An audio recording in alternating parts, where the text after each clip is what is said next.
So recently in 2009, literature comprises, the definition has been expanded to many forms. So what is literature?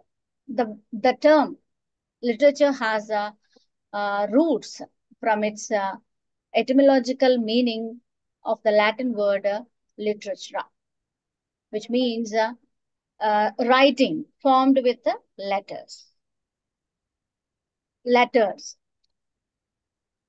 But the original meaning was it also comprises the epistolary communication. Means what does it mean is that you need to take both the forms, spoken and written. Letters are not just for spoken, they not for written, they are for taken as a spoken words. So now we have to come to an idea that literature, the basic meaning is not just to read and learn.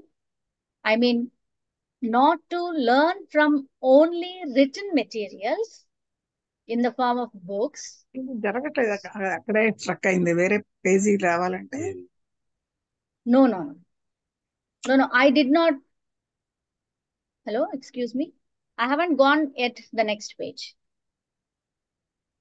So the restricted idea is was improved that you need to consider the oral literature also. So let me tell you one fact that far more previously the oral literature was there than the written literature form. Earlier, man used to speak. Later, the script was invented. Earlier form was the pictographical representation. Please don't scribble on the writing pad. Please don't write on the whiteboard. So later, the script was invented.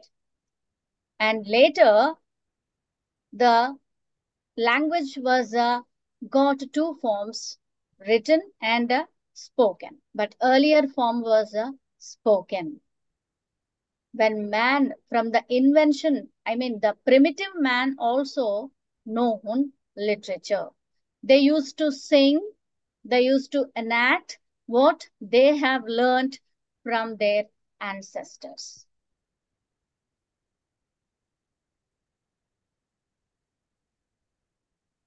So this term, so somebody has drawn lines on the whiteboard, please erase it. The term literary encompasses more than just written works. It extends to what is voiced, expressed, and invented in various forms. Under this broad umbrella, we find books, maps, sermons, comic strips, cartoons, speeches, photographs, speeches. For example, Swami Vivekananda's speeches. We consider his speeches as literature. Photographs, movies, war memorials, and music.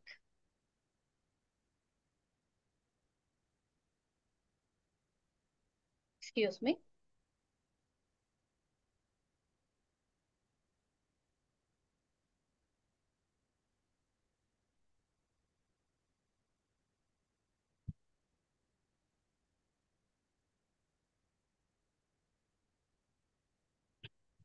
Under this broad umbrella, so there are many things that need to be considered as literature.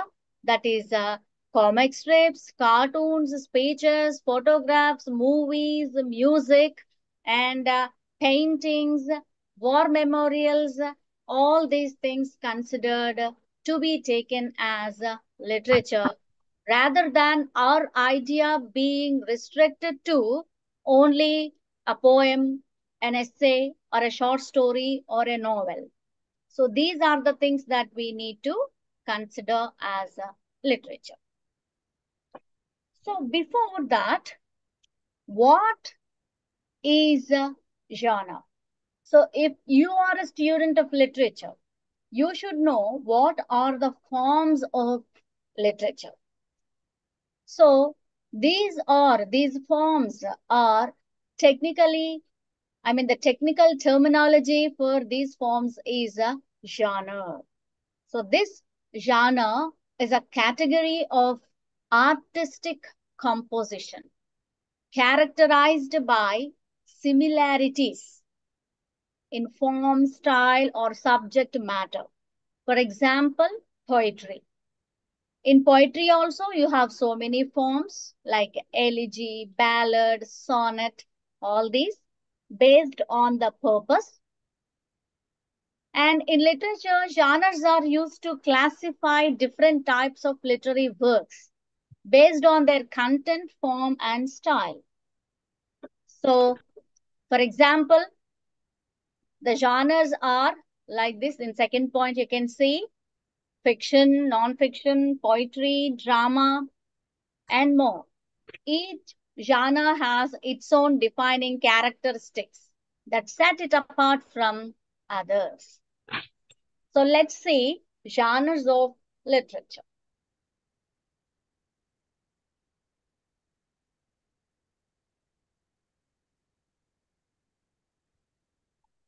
You can see us take a screenshot if you want, because we cannot go back once we go to the previous next slide.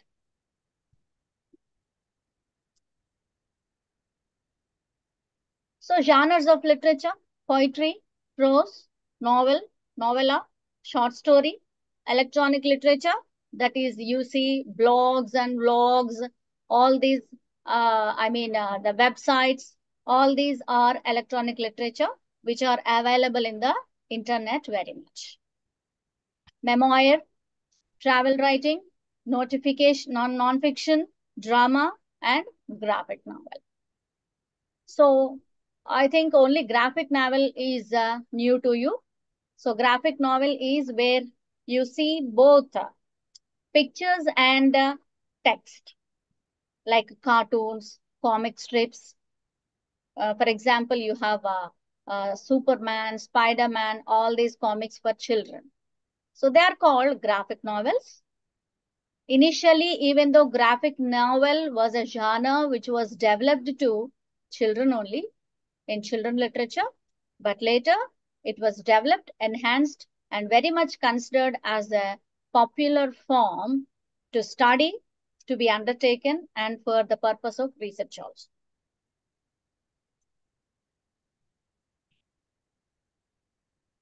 So, the purpose and significance of literature.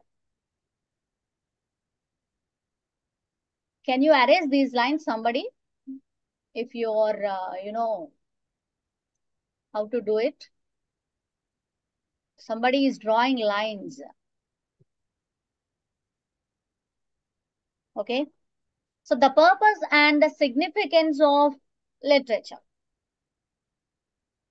So you can take these 2 points as into consideration: purpose of literature and significance of literature. So we knew what is literature, and now why should we read literature? First of all, we are in the first class, and many people may have the doubt why we should read literature.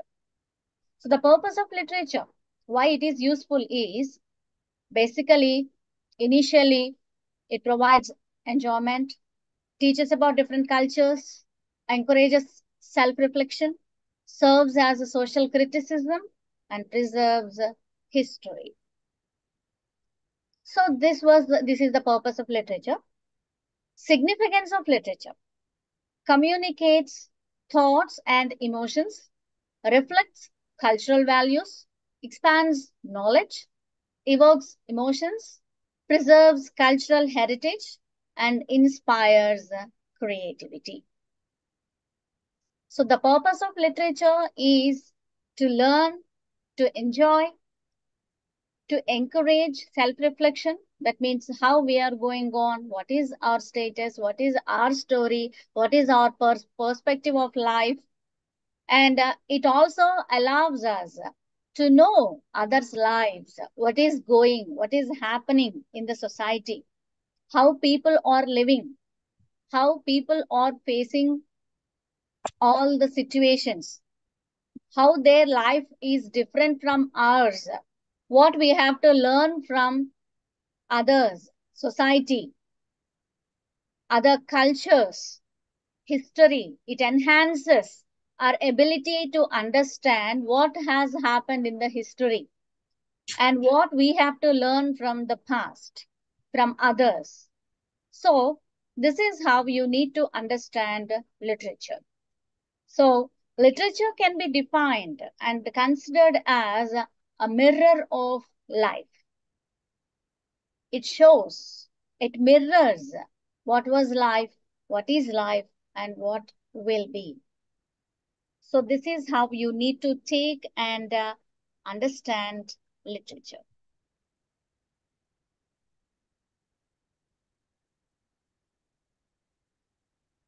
Yes. So, before going into the periods of British literature, so now, first, let me know all of you are able to follow. Please Yes, ma'am. unmute. Yeah, yeah. Thank you. Thank you. Yes, ma'am. Okay, thank you very much. Yes. Yes, British literature. So this is just a timeline. You need to have look into this.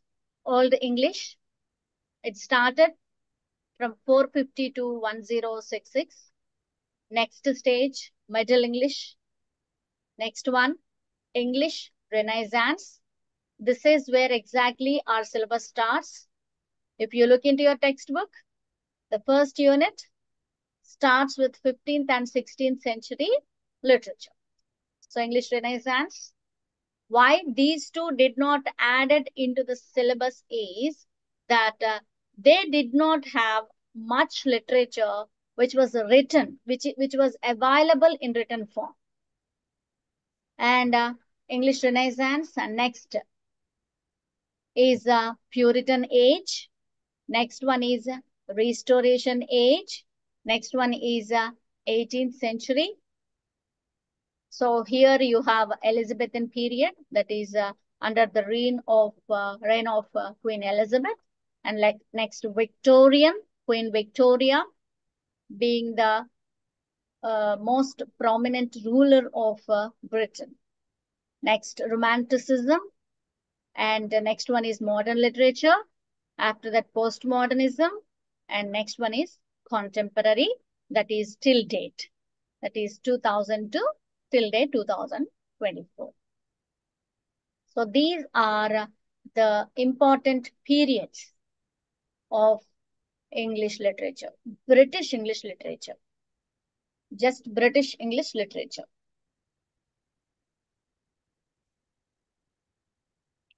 Next. So before going into deep, let us understand the culture and the history of British. Just a bird's eye view, very, very brief introduction.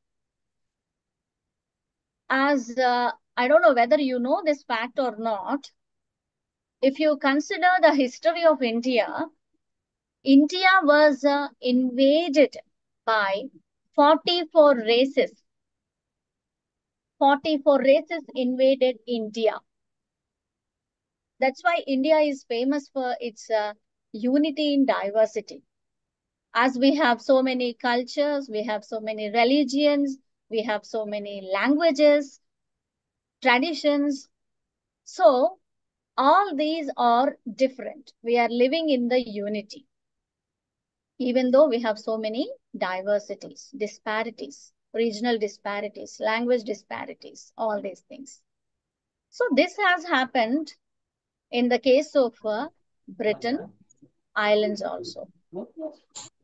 So initially, British Isles. So there are a few groups of isles. You say Scotland, Finland, and Kent, and British. All these are group of islands. And some basic Celtic people used to live in Britain. The earlier form of Britain, I mean, they used to call it as Brython. Brython. The earlier people used to call Britain as Brython. And they were the Aboriginal people. So let me see this. The first point. These are Celts. These are the original inhabitants of the British Isles. So they are called Celtic tribes. And there are Wessex, Sussex, okay, and English, Saxons. All these are people, groups of people who are used to live on in the islands of British. And approximately 43 AD, Romans invaded British Island. British islands were invaded by Romans, and they used roadways to communicate. They constructed walls, just like China Wall. They constructed some walls also. So walls in the history serves both the purpose as one thing is for travel, second one is as a defense. So they constructed, and eventually they withdrew their power. And why the purpose is, I mean, why they have withdrawn is communication became difficult, and the defending the islands became very, very problematic because people started already revolting against the government. But still, religion was established, Christian religion by the time 43. Already Christianity started establishing. So they constructed some churches, and basically British people, I mean the natural inhabitants, original inhabitants of British islands used to worship nature. So they are called pagan worshippers, and Christianity is also spreading. And because the Romans invaded, obviously their language is Latin and Greek. So there is an influence of Latin and Greek culture on British people. And after that, Anglo-Saxons, Angles and Saxons. So that is a common group, and people, I mean, historians combined it, and they said the Anglo-Saxons, these are Germanic tribes, and they invaded Britain again. So obviously, their invasion did not leave them without any impact. They had an impact of language, and it is called Old English. So here we need to remember one point, that English is a dialect of Anglo-Saxons. I repeat, English is a dialect of Anglo-Saxons. Dialect means the spoken language of that particular group. That is called dialect. And next, Vikings. So these people are from Denmark, Norway, and Sweden. So Vikings came and they invaded. And here we need to understand one thing, that Vikings' main trade was humans. They used to capture the people. And they used to trade these humans, these captured fugitives, as slaves to basically to Persia and to kings and to other richer countries, to Egypt and all these places. So through that, through this process and trade, the culture, language has been spreaded to the other parts of the country. And next one is Normans.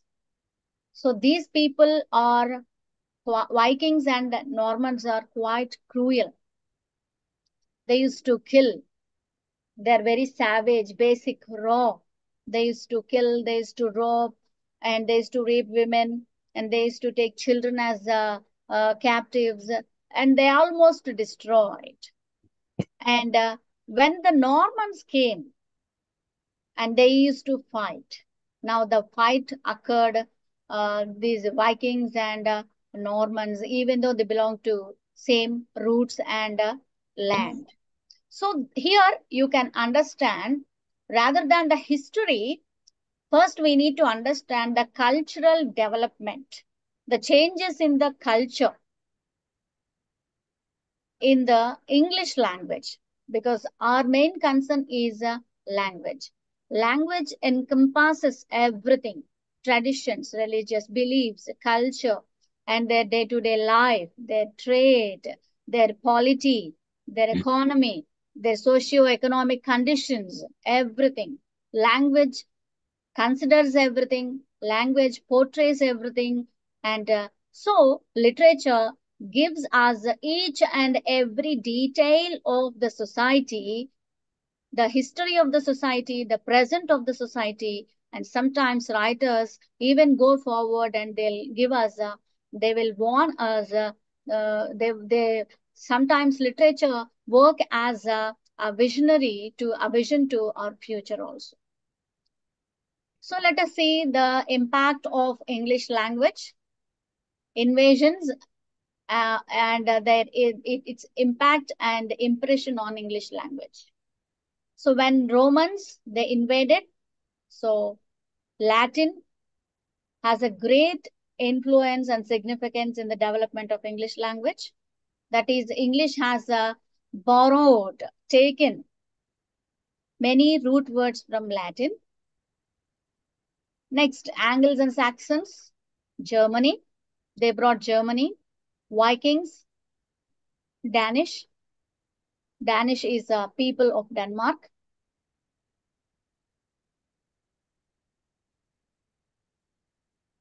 Vikings, Danish, and Old Norse. So Old Norse, this is a Norman language. Old Norse means this is called a Norman language. And the Normans, again, these people are from the same roots, but they belong to different areas. And Vikings invaded somewhere previously. After 100 years, Normans, they came and they invaded and they brought French. So these Normans who invaded French, they have developed, they mixed up their language, Old Norse and French, and it is called Norman French. Language of Normans in British Islands is called Norman French. So English has basic roots, information, and borrowed words from Latin, Germany, Norman, and French languages. So history of British literature, a bird's eye view.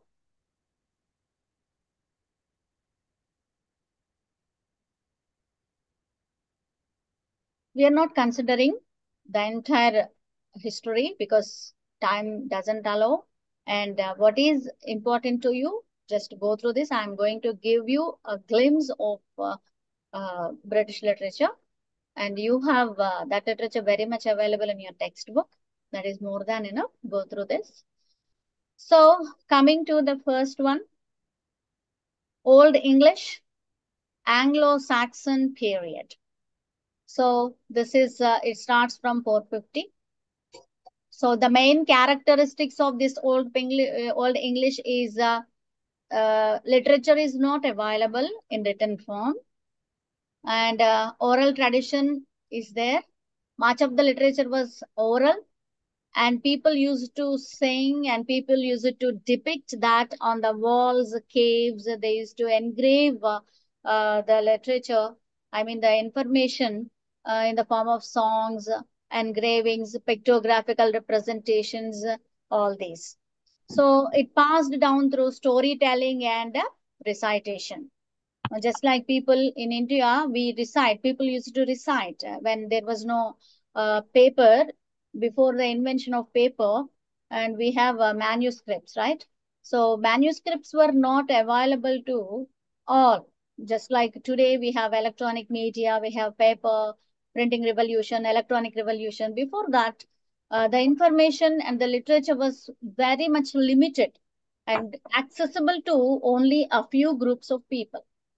So here they used to, the learn people used to learn, and they used to pass it orally to their next generation, and the generations together they used to preserve the literature, information, their history, tradition, culture, rituals, religious beliefs, and social customs. So in the form of songs and this one. Yes, somebody is raising hand. Yes. Yeah, can you try to erase that red lines, ma'am? It's kind of irritating. Yes, I don't know why. I think you can do it. We are trying to do it, but we are not able to do it. Okay.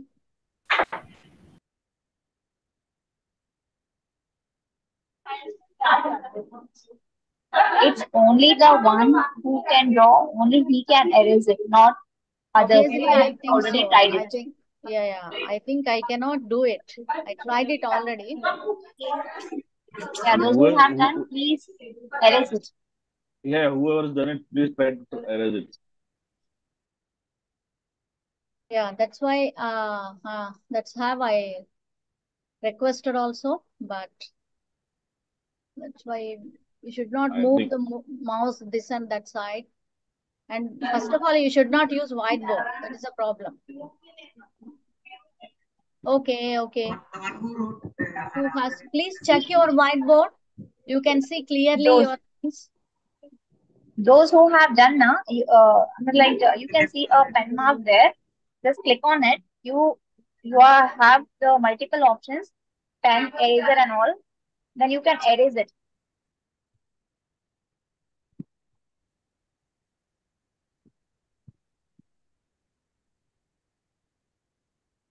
Okay. Ma'am, Yes. if you stop sharing your screen for a second, we can erase, I think. Okay.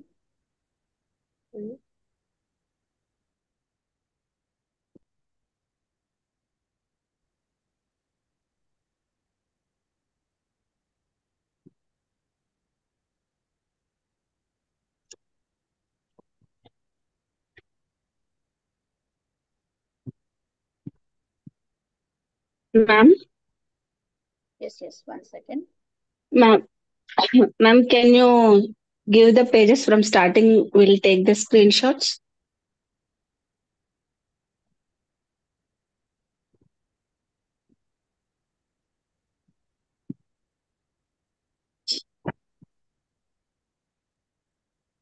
Thank you, ma'am.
It is the request from my side. Those who is taking the screenshot now, make it a PDF and send it in the group.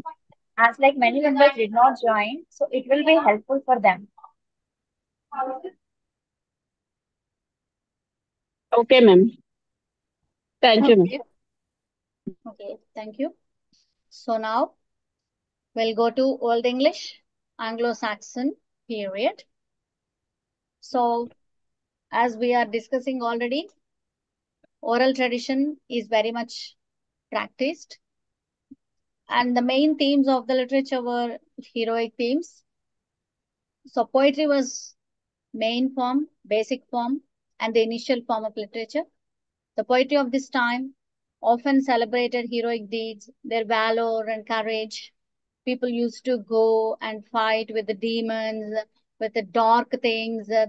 So even the literature also, they used to sing the saga of the adventures and heroic deeds of the main character. They used to sing about their valor, their deeds, their strength, and all that. Even sometimes the exaggerative portrayal of their strength, their structure.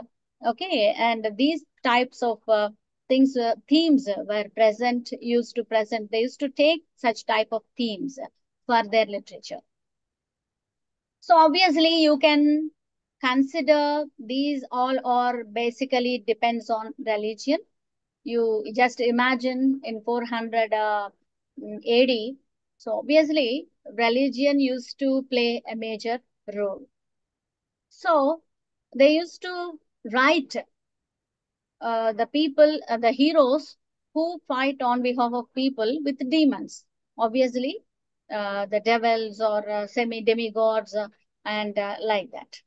So, and the later part, when it came to almost after 100 years, so they started celebrating and they started developing Christianity also.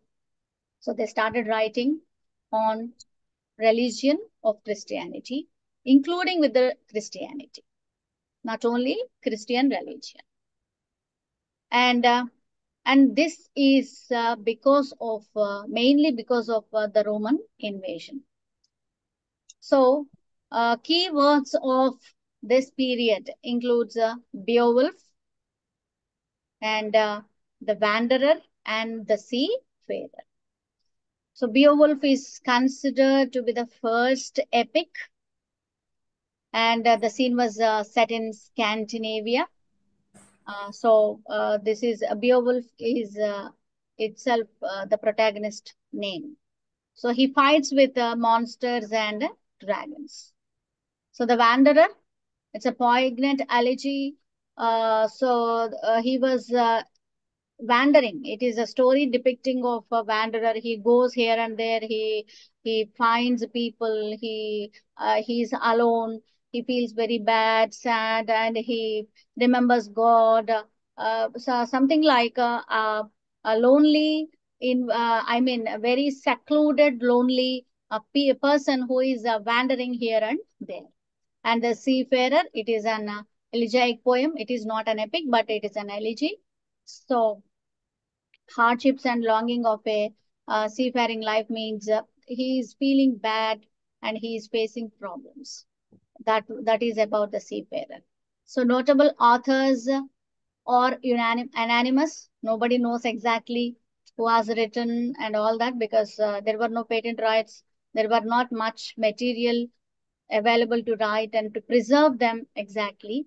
So it is very sad that such a great works written by some anonymous authors.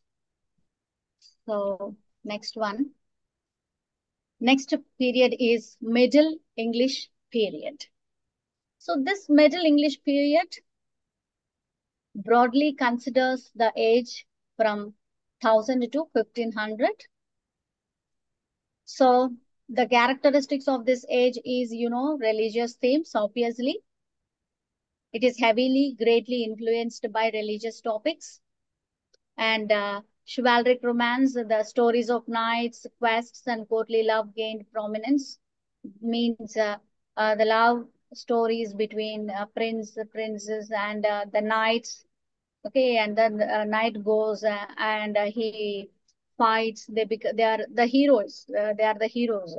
So some stories and poems who wrote on knights. Okay, and the princess used to fall in love with the knight, and sometimes princess, and all these are the main themes of Middle English period. And some secular literature is also produced. Not only just cavalry, romance, and religious themes, some secularly, that means literature which is related to the societal problems also started emerging. And the key works include Geoffrey's Chaucer's, the Canterbury Tales. So it's a collection of stories pilgrims tell on their way to Canterbury. So how much difficult it is. So what are the conditions, weather, food, and climatic conditions, and the enemies, the attackers. So there are so many. It is a collection of people who went to visit this pilgrimage. And Sir Gawain and the Green Knight, this is another famous work. Notable authors, Geoffrey Chaucer, William Langland, and Thomas Malory. So these three are the notable authors of this period. Very little known literature is produced in this era. So next comes to Renaissance period. So take screenshots carefully, and your syllabus starts from this period, Renaissance period. So Renaissance period is can be divided into two: Elizabethan era, Jacobean era. So Elizabethan era is from 1558 to 1603. We cannot exactly draw a line between whether it is 1603 or 1607. There are so many divisions are there according to historians, because some of the authors crosses the lines of from this era to Jacobean era.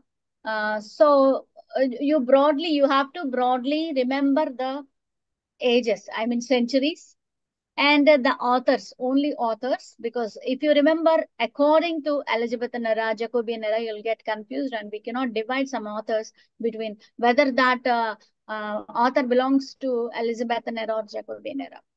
This is a very broad classification of the era based on the rulers, that is rulers of kings and queens of Britain, England. So Elizabethan era during the reign of Queen Elizabeth I. So it is often called a golden age of English drama and poetry. You see, notable authors like Shakespeare, Christopher Marlowe, all these people belongs to this Renaissance period. And there are others also who produced drama and poetry. Sonnets were developed during this period, and drama, tragedies, comedies. Much of the literature was developed. That's why Elizabethan era is called golden age of English drama. Jacobean era, marked by darker themes and complex prose. John Milton's epic poem Paradise Lost is a notable work. Jacobean era. So John Milton belongs to this era. And darker themes in the sense you can see. So there is a confusion between, there is a transition between old to new. Earlier, in the old age period, in the old English period, people used to write only religious literature. Later, it slowly they converted to some romantic poetry, romantic in the sense not nature, love for nature, their love for fight, their love for courtly love, and knight's stories, all these things, all these themes used to appear. And now here, there is an inner struggle in the human, because people started thinking that man has to move away from all these things which are brutally or cruelly imposed. Because if you take the history of British, They faced wars, 100 years war, and there is another Rose War. And so people are vexed with the wars. And they have made a treaty also. King John, he signed on a treaty that is called Magna Carta. I forgot to mention that one. Magna Carta, that is it is a contract between king and his people, his subjects.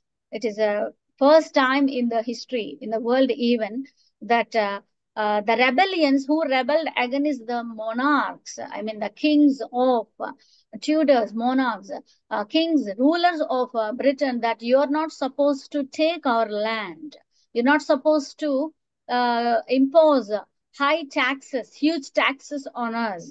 So this is a kind of treaty. It's a contract between a king and his subjects for the first time, King John. So this is called Magna Carta. So it shows, it clearly gives a brief idea how much civilized, how much developed the British people's idea and their reign started over. So it is not easy to rebel and to bring the king to make signature on a contract with his subjects, because king is the supreme power. He can do anything, whatever he wants. That is the idea. But in British history, that was happened. So now people started, I mean, there is a People's Party also. There is always two parties who supports king. One party supports, one group of people supports king, that is royals, and one group of people supports common people. So Renaissance period's characteristics are, no doubt, that is classic revival. Scholars and artists drew inspiration from ancient Greek and Roman works. So here you can really appreciate the efforts of Marlowe and Shakespeare, because they started thinking and they started writing on their own. Even though inspiration and the form of literature they have borrowed from Greek and Latin and Roman works, they have developed their own. They have given their own mark, impression on, like, suppose take Spenserian's sonnets, Spenser sonnets, and Shakespearean tragedy.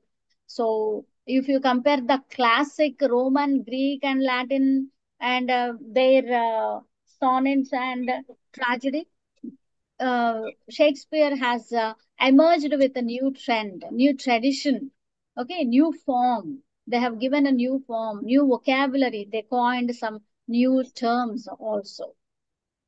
So definitely it is a very good period for English literature. So they emphasized on reason, humanism, and intellectual exploration. This is exactly where you can say a starting period of science, investigation. People started to think, investigate the nature.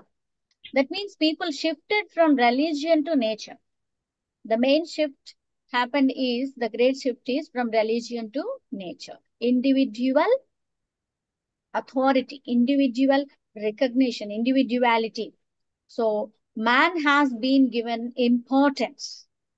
His ideas, his thoughts, his emotions has given importance. So slowly the themes started take a shift from religion to science, reason, and logic. And flourishing creativity, obviously poetry, drama, and prose, they thrived, that they developed during this period, reflecting newfound confidence and curiosity. So key works include William Shakespeare's plays, Christopher Marlowe's Dr. Faustus, and John Milton's Paradise Lost. Why we have taken only these three from so many works is that, the reason is that Christopher Marlowe, you take Christopher Marlowe's Dr. Faustus.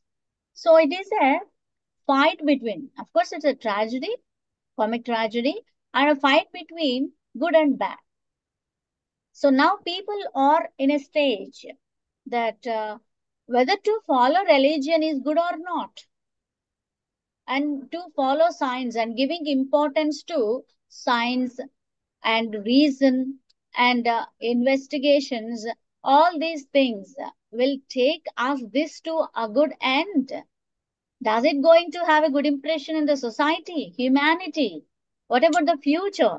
So such type of thoughts are they are lingering in the minds of people. So authors like Shakespeare, Marlowe, and Milton, so they want to show some path, a way that if you go completely against to the religion, that is not good. It doesn't mean that to leave the religion is not completely right. So you have to follow God and you need to follow the science and reason. That means the reason and the science should not depart from the religion. That was their basic idea, they try to keep the humanity in a path which is considered good because just it is going on par with the religion. So Dr. Foster's, John Milton's Paradise Lost, where Adam and Eve, they loses paradise because their disobedience towards God, and Shakespearean's play King Lear, Tempest, and sonnets, all these. So they give some moral, ethical sense of thinking to reason to humanity. So notable authors include William Shakespeare, Christopher Marlowe, John Milton, and Edmund Spenser. These are the authors who shaped the future fate of British literature. William Shakespeare being the dramatist and sonnet writer, poet. Christopher Marlowe. Of course, very few works were produced by Christopher Marlowe because he died very young, and John Milton and Edmund Spenser. Spenser's sonnets, he is famous for sonnets and his prose also. So John Milton is a very, very great author that he has given his life to, dedicated almost his life to literature and produced many great works. And next, here we go with the neoclassical period. So the neoclassical period, it spans around 1660 to 1798. And you can see the subperiods, the neoclassical. Neo means new. Neo means new. Classical. That means it is not classical. It is completely new. Even though it is classical, it is completely new. That means with new energy, with new thought, idea, the writers started producing their literature. Why? Neo means it is the period of restoration. People who attended offline classes, you know, this is restoration of the monarchy after the execution of King Charles. So this is a restoration period, and you have a comedy of manners, heroic drama, Augustan age, and this spans around 1700 to 1745 age, almost 45 years, imitation of Roman Augustan literature, and age of sensibility. This is pre-romanticism, emphasis on emotion and individualism. So let us observe the characteristics. So the characteristics which define this era is emphasis on reason and logic. It is neo, means new. Writers valued reason, rationality, and order. That means society should have some order in maintaining ethical values, maintaining the political power, okay, maintaining order. I mean, the societal conditions is important, is given importance. They drew inspiration from classical Greek and Roman works, seeking clarity and balance, no doubt. Wit and satire. Neoclassical literature often employed wit, humor, and satire. Satirical works critiqued society, politics, and human behavior, how the kings are, they are behaving, and the traditions, customs, fashion, new trends, industrialization, which is followed, observed, practiced in the society. So writers has taken this form, wit and satire. They have written satires, wit. That means they don't directly point out, but indirectly they write the themes like that. It is funny, humorous for the reader, but it is a satire. That means the people has to understand what we are doing. They have to rethink. They have to reconsider the societal customs, traditions, which are followed in the society.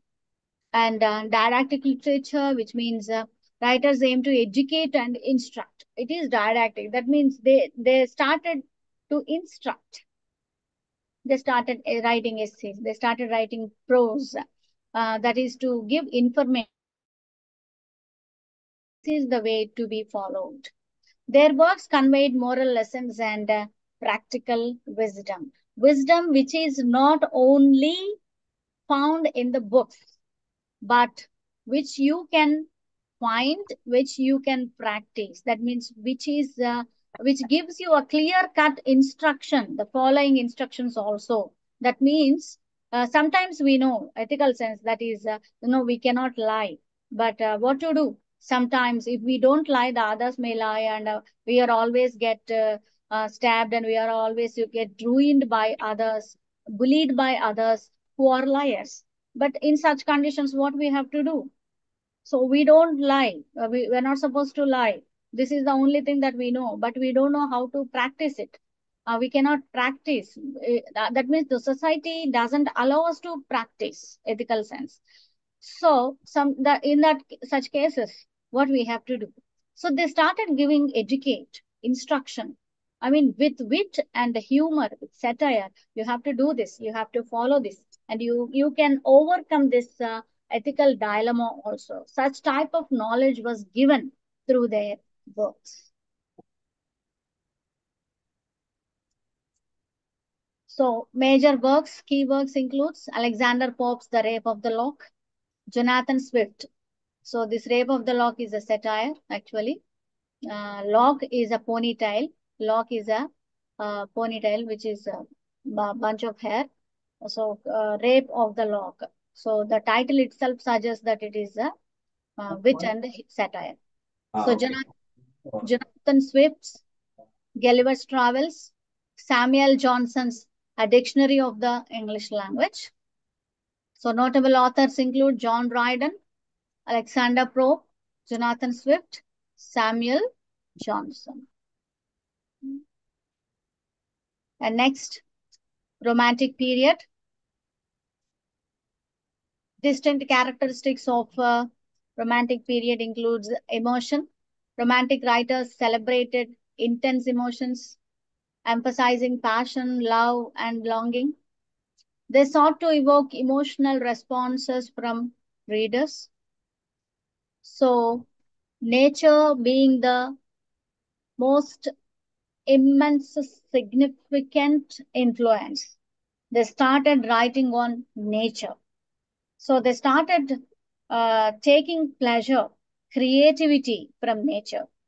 Romantic poets found inspiration in landscapes, seasons, and natural beauty. So romantic periods like authors like P.B. Shelley and all these people who are the romantic writers, they used to roam in the nature. And these people, people are called lake poets. So romantic poets there are group of people, 4 to 5 authors are there. They're called lake poets. That means they were born in the place where a popular lake is there, and their village's place of birth is surrounded that village. So this place particularly, which is nearer to Scotland, a gateway of Scotland, it's a heaven on earth. So such a very beautiful place. You have beautiful mountains, trees, lakes, and valleys, and the nature is immense, filled with immense life, immense beauty. So they fond, the people are fond with the nature. So they started writing on the nature. I mean, emotions and the senses and the naturality has been given importance. They often explore the sublime, the awe-inspiring and overwhelming aspects of nature.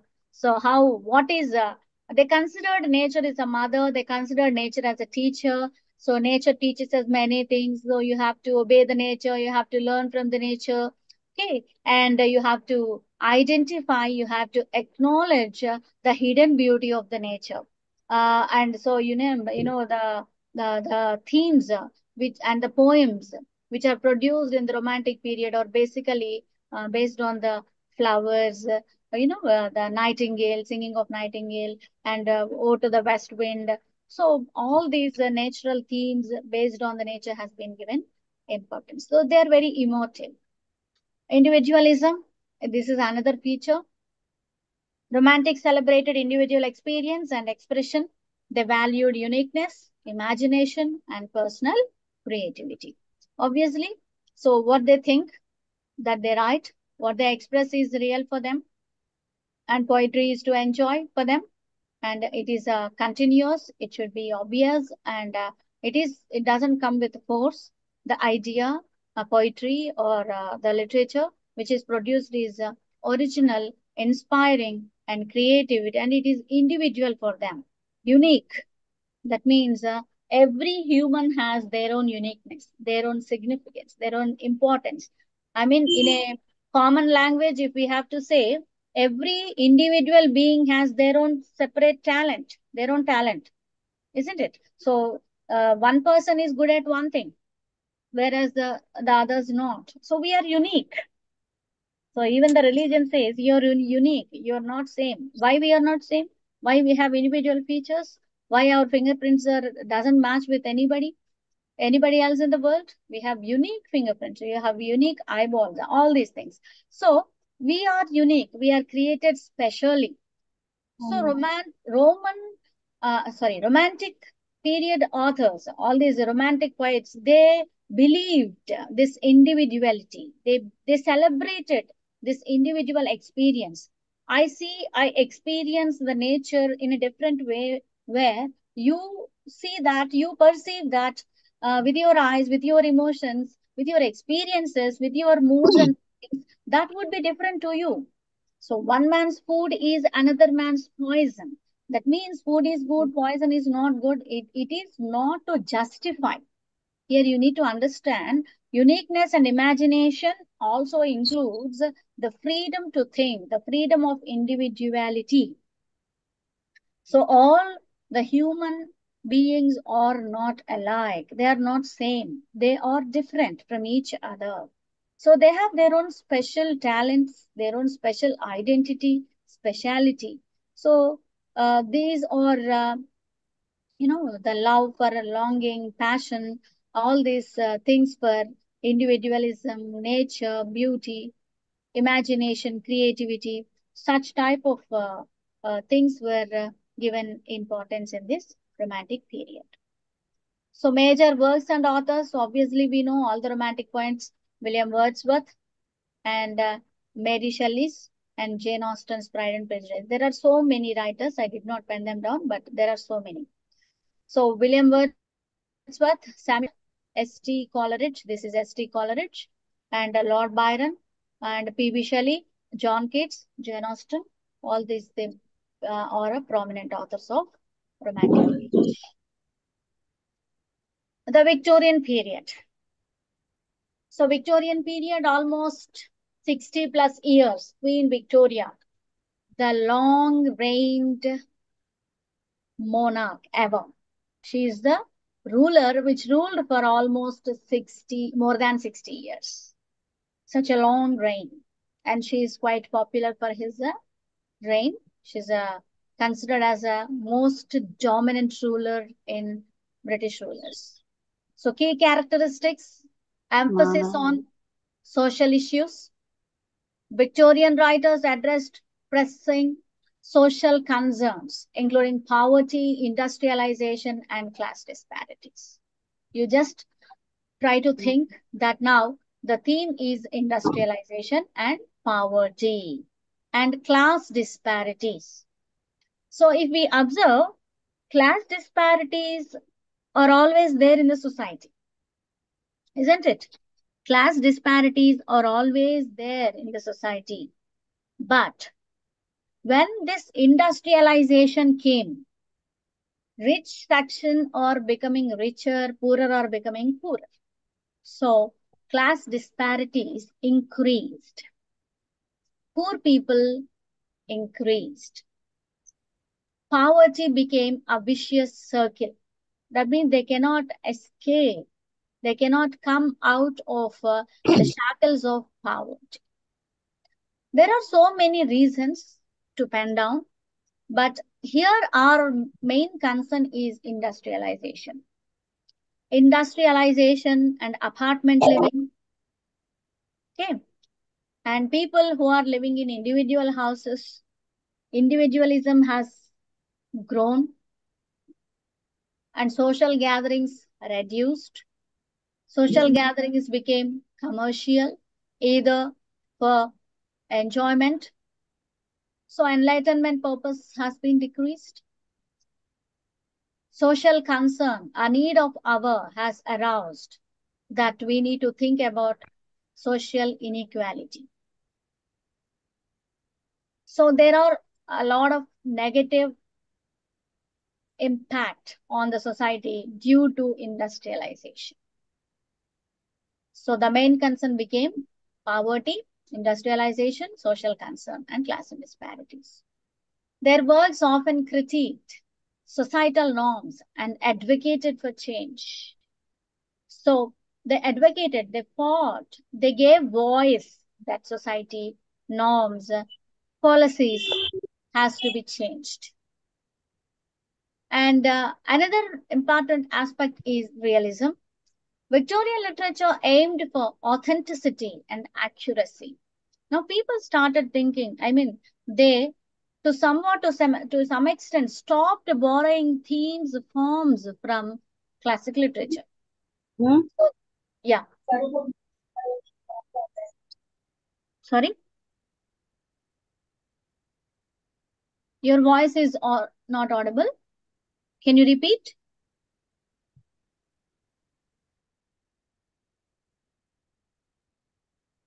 Okay. Victorian literature aimed for authenticity and accuracy.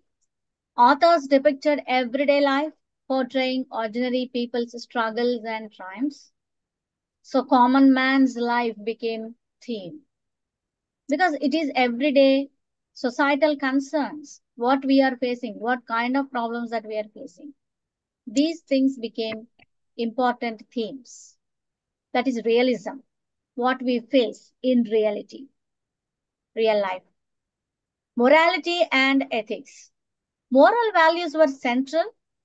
Writers explored ethical dilemmas, virtue, and conscience.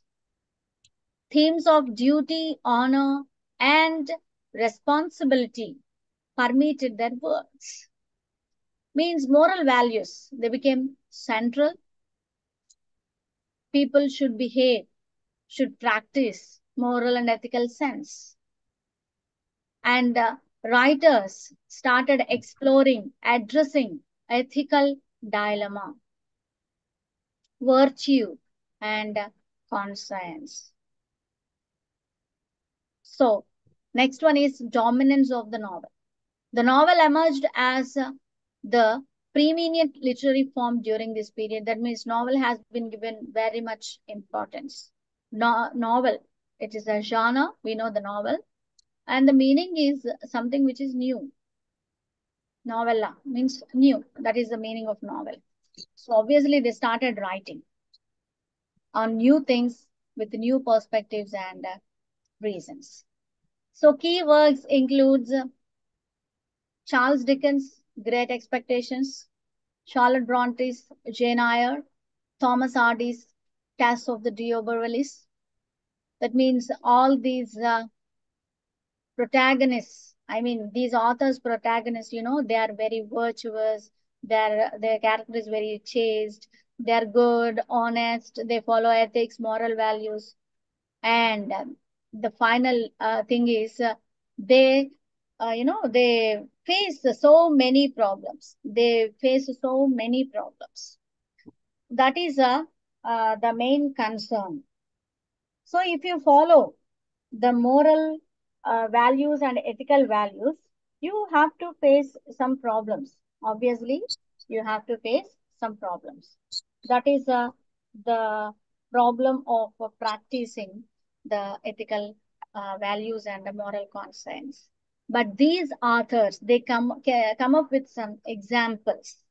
But in the end, they'll receive the good. So such type of hope is presented in their works. So notable authors: Charles Dickens, the Bronte sisters, Charlotte Bronte, Emily Bronte, and Annie Bronte, George Eliot, Thomas Hardy, Alfred Tennyson. Authors like Charles Dickens, George Eliot, and Thomas Hardy crafted intricate narratives that captured the complexities of Victorian society. So, definitely the period of 60 years and the societal norms, moral dilemma, ethical dilemma, all these things, they left a great mark on literature, reflecting the changes and aspirations of an evolving world. So the period, you observe the period, it is 1900s, that means 20th century.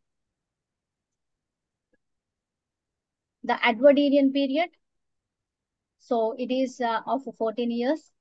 This era, spanning the reign of Edward VII, exhibits fascinating characters. So it is, even though after Victoria, Edward has came to power, but the themes, ideas continued. Writers continued the same themes, ideology. The Edwardian era retained some Victorian elements, including a focus on social issues and morality. It bridged the gap between the achievements of the Victorian age and the upheaval of World War I. So World War I started, and the world is facing a trauma. World is in still trauma. Okay, so what is happening? And war poets, they started writing on the post-war conditions. They started depicting post-war conditions in their works. We'll discuss that in the next slide. The emergence of modernism. So modernist influences began to surface during this period. Writers experimented with new forms, challenging traditional structures. They rejected the ancient or the traditional classic forms.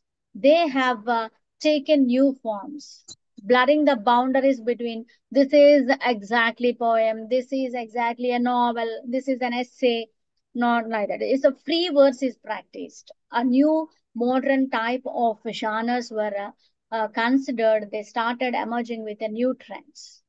So key works and notable authors. E.M. Forster, his novel A Passage to India explores cultural clashes and colonialism. After World War I, many changes has taken place in India, in the world, in British.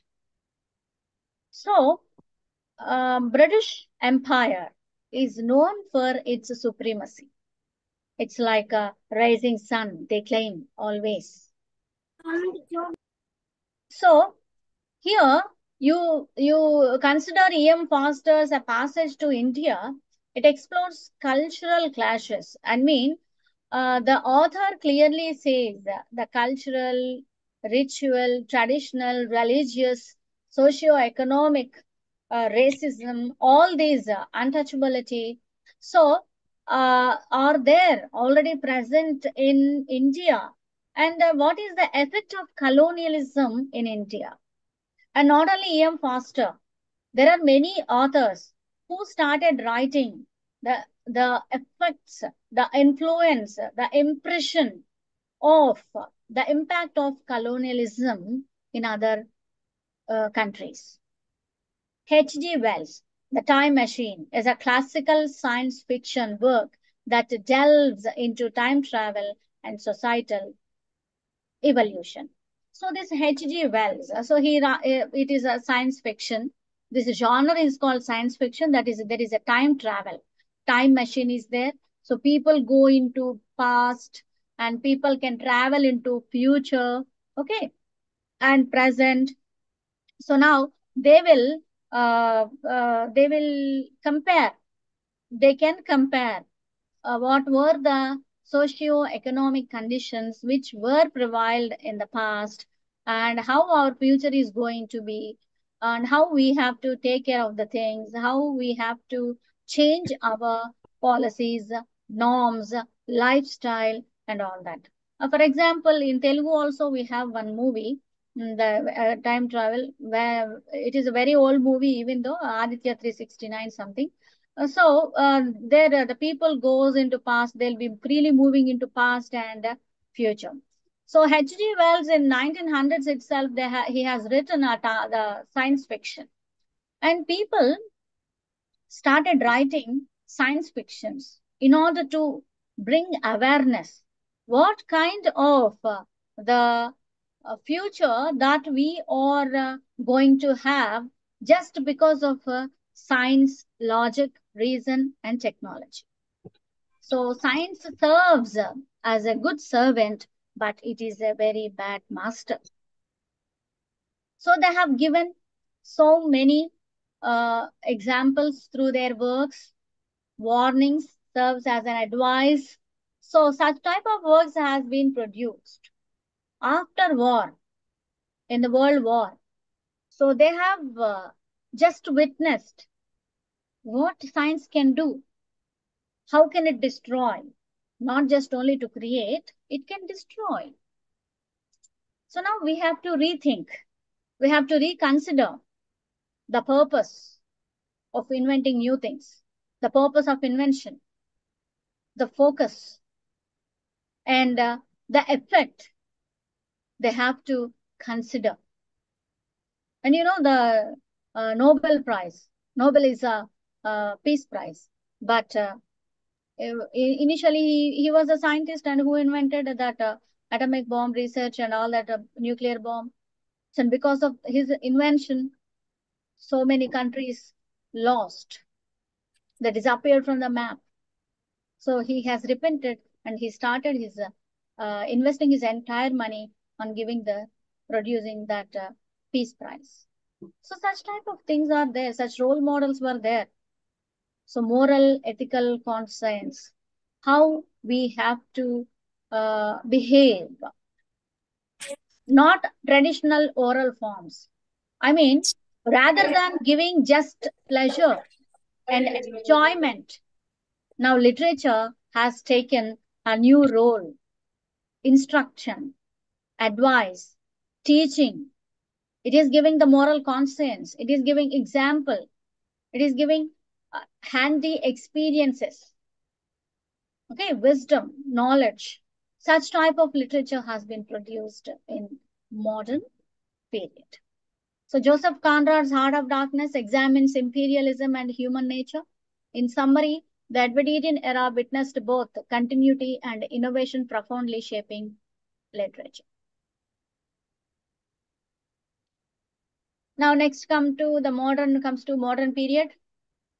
Characteristics: breaking with traditional forms and subjects, experimentation with narrative techniques, and focusing on the inner self and consciousness. So which form is practiced?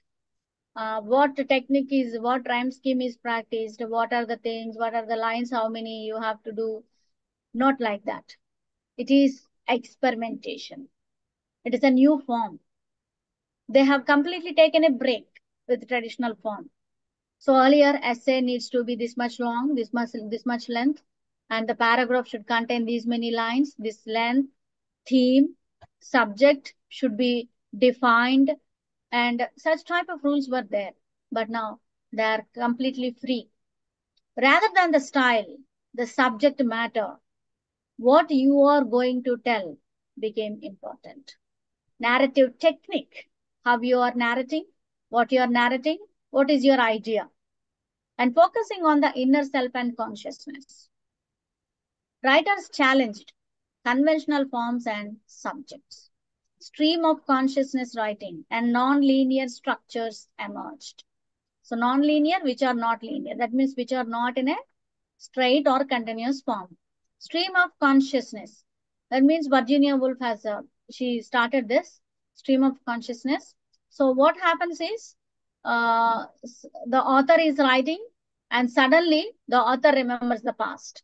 So now author starts writing about the past events, the feelings, consciousness, what are her self, her or his experiences, what has happened and all that. And after some time, suddenly the author breaks into present time. So the stream of consciousness technique is applied and implemented in movies also these days. But in 19th century, 20th century itself, authors, they used this technique, narrative technique in their novels or fiction. Literature explored human psychology, emotions, and individual experiences. So here both the themes, individual, societal, has been given importance. Individuality is also respected, emphasized, considered, because how people are feeling after the World War, after the modernism, there are so many things, and they changed. I mean, for example, notable authors, D.H. Lawrence, T.S. Eliot, Virginia Woolf, James Joyce, they started exploring their inner self and they have written their works basically based on their thoughts and consciousness. So keywords, James Joyce, Ulysses, Virginia Woolf, Mrs. Dalloway, and T.S. Eliot's The Wasteland. This is the most prominent work, The Wasteland. So The Wasteland talks about the post-war conditions, the traumatic conditions of the people, countries. So wasteland, the land has become waste, barren. Nothing can be produced. Okay, so nothing which is useful can be produced after the war. So such type of messages they started giving on, in their works. A postmodern period. So this is 1945 to present. Characteristics includes further experimentation with form and structure, metafiction, so pastiche, and an emphasis on fragmentation and multiple perspectives. So they play with narrative techniques, blurring boundaries between genres. So there is no perfect deviation from novel or essay, short story, or poem, not like that. And metafiction, one of the intriguing aspects of postmodern literature is the author's self-awareness, and they only acknowledge the fictionality within their narratives. And pastiche involves borrowing from various styles, genres, and cultural references. That means not restricting to a particular structure. So keywords and notable authors. Salman Rushdie, Midnight's Children, weaves a magical realism with India's history. Angela Carter's The Bloody Chamber reimagines fairy tales. So all these are notable works. Notable authors include Julian Barnes and Zadie Smith. So in summary, the basic line, bottom line is the postmodern period invites us to question conventions and revel in literary playfulness. So with this, we conclude this session. Okay. So now I'm just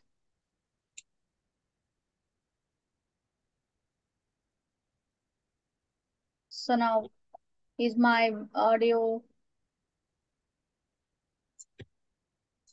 I don't know, my system is not working or this is not letting me to.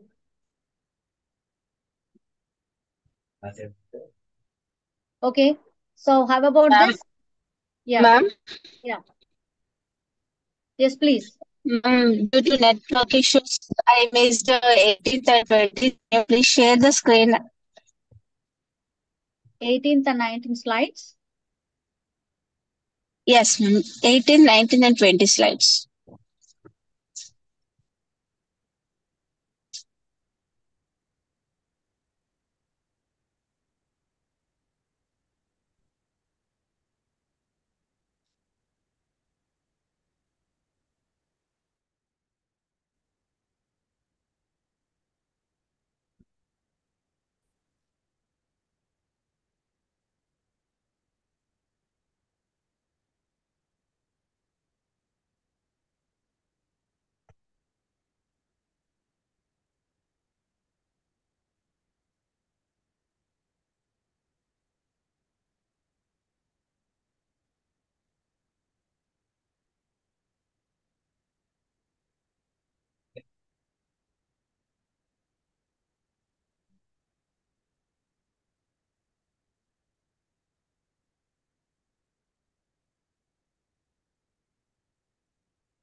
Yes. Is it finished?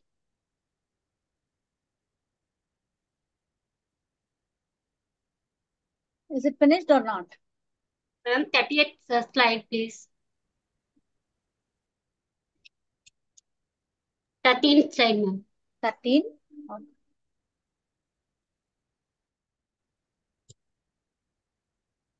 So first of all, let me know, are you able to understand this a brief introduction about British literature? Yes, ma'am. Thank Yes, we did. Thank you. Thank you. Thank you, ma'am. Thank you. Thank you, madam. Thank you very much.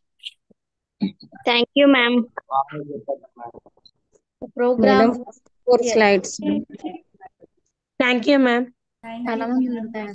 Somebody is asking, right? Let me know. First 4 slides, ma'am. First is just this one. You can take the second one. Okay, ma'am. You keep your mouses out of connection because don't work on the whiteboard, please. Because somebody has erased and I'm unable to remove them. Zamirullah. Yeah, he has erased. He or she, I don't know.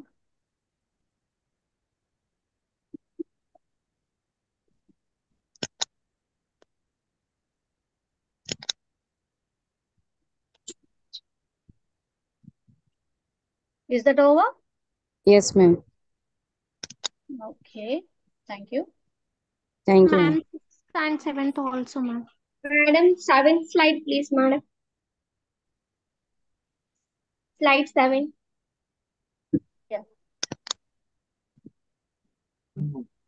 Ma'am, can you please show the 6th one?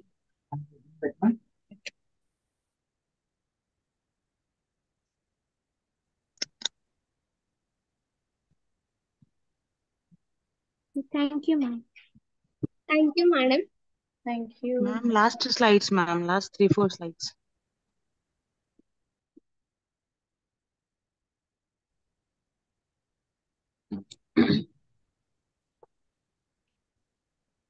Show me the topic number 7, ma'am.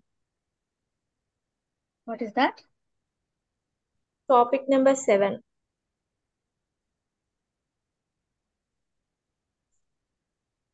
Topic 7? Yeah, ma'am. I didn't get you. What is topic 7? Number 7. Slide number 7. Yeah. Fifth slide, ma'am. Fifth. I just shared. 7th also I've shared, right? Wait a minute, ma'am. Time is up.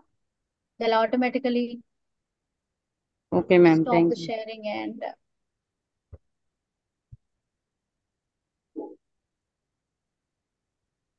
Ma'am, it would be helpful if it is all the slides would be shared in WhatsApp. okay. I'll do it. If it is possible, ma'am, please share the slides in WhatsApp group so that we can easily. It's better. It is taking time for everybody, ma'am. Yes, What ma'am. is the WhatsApp group? Can somebody please send link or QR code in the chat, please? Yeah. What- I think Send the number, WhatsApp number. yeah. Somebody please give that number in the chat. Deepika 9. or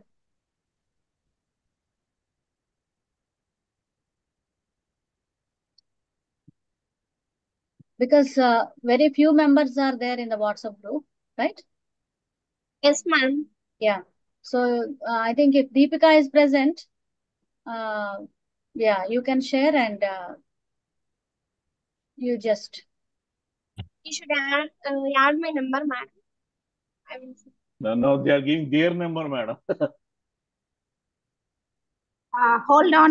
Good morning, ma'am. This is Rebecca. I'll Yeah. just share the link. I'm going to do that. Yeah, Yeah, please. please. That would be helpful. Yes. Yeah. Yeah, I shared it. Yeah. I shared the link. You can all join through this link. Okay. Yeah. So I'll be posting that. Okay. And tomorrow we have class at the same time. Okay. And you'll be having all the classes. I mean, paper 2, paper 3 today until paper 5. And tomorrow also we have a paper 1 to paper 5. Right? Okay, ma'am. Okay. So we are joining at what time? Excuse me, ma'am. Yes. Yeah, I'm Meghna. Yes. Yeah, Tell me. yeah. Thank you for the class, ma'am. And Thank you. here I have a small request. Yeah. The flow is little bit faster, ma'am. And Okay. also, can you please take any queries during the class, ma'am? Yeah, obviously. Yeah. If you And have a query, yes, please. I already yeah. told you in the beginning, if you have a query, you can stop me and you can ask me. Okay? Yeah. Yeah. Okay, ma'am. Thank you. The basic purpose is not for the explanation actually, to Okay. clarify the doubts. Okay. So if you have got any doubt, you can stop me. Okay. You can raise your hand. I'll see and definitely I'll stop. Okay. I'll take Sure, your. ma'am. Thank you. Yeah, you're Ma'am, welcome.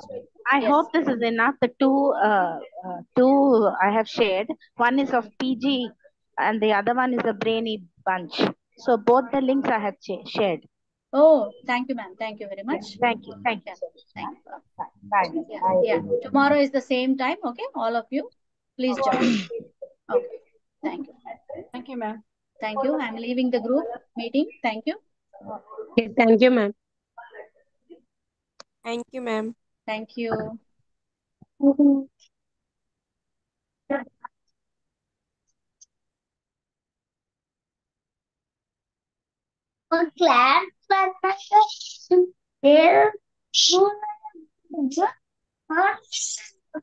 Bittu, silent.